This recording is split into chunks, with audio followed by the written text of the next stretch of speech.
Phil Gordon, right here, Air and Space Magazine, right here. Thank you, Mr. Secretary. I'm sorry, Chris Gordon. I said Phil. Sorry. Thank you, Sabrina. Thank you, Phil Mr. now. Yeah, you're. I'm kidding.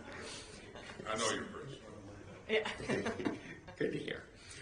Sir, the world is in a very difficult situation, and I have two questions regarding that situation. First, if there is a settlement in Gaza, is the Pentagon prepared to provide logistical support and military advice to an Arab-led stabilization force if there are no U.S. boots on the ground?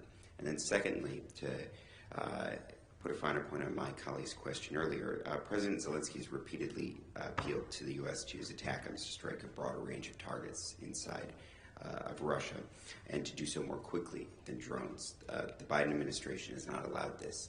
Have Putin's nuclear threats worked?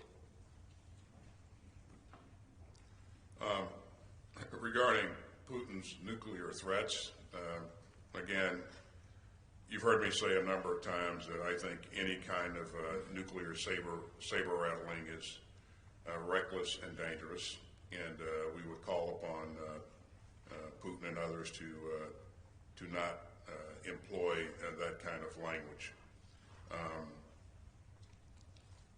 In terms of whether or not we would participate in any kind of stabilization efforts in Gaza, I think that that's going to require the contributions of a number of countries. Hopefully countries in the region will step up. There quite possibly can be a part for the United States to play in that as well.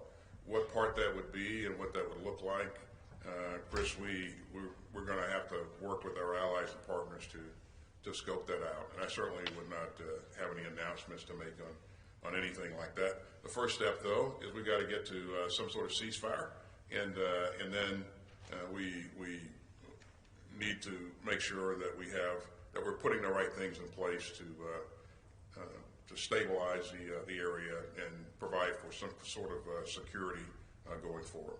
But that's left to be defined yet. Thank you. And our last question will go to